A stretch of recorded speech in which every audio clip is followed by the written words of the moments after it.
Hello, beautiful YouTube people, and welcome to my corner of the internet. This is an open letter to Andy Signor's fans.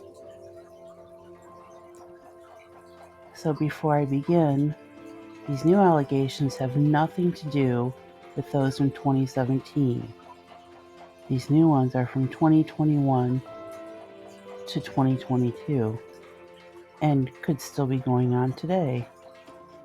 Andy did not learn anything except for how to hide his creepy, perverse ways better, in my opinion. Almost a year and a half ago, I walked away from Andy Signor and Popcorn Planet when I discovered how little he cared for, quote unquote, his community of trauma and abuse survivors. I've spoken out about him and his cohorts ever since in an attempt to save others from experiencing what I went through. Luckily, I wasn't alone. I and several others left at the same time. Very few of his audience seemed to notice that a large chunk of his mod squad just up and vanished. Or if they did, Andy discouraged questions, dismissing us as crazy, clout-chasing, mean girls, etc., blah blah blah. We interacted with his community on a daily basis. Like me, some were, or had been, part of his headlines team, helping to curate articles for his live streams. We weren't looking for accolades or compensation. We simply wanted a smidge of care and compassion, an iota of responsibility, a hint of human decency.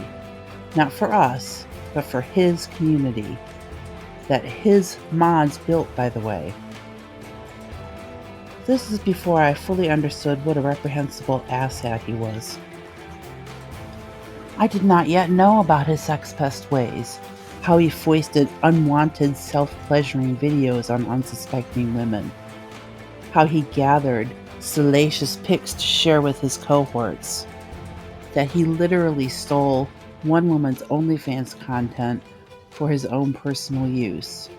Oh, and well, shared with others, but the idea that he recorded himself and his now wife engaged in intimate relations and attempted to get others to watch those relations makes my stomach churn.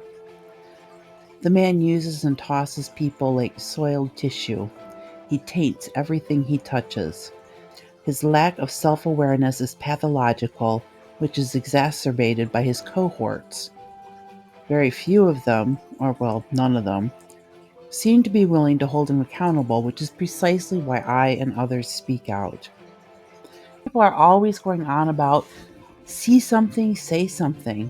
Then, when you do, they decide the receipts and evidence are good enough, calling people's recounting of their own experiences as hearsay. It is a dirty and thankless job, but one that I believe is very necessary.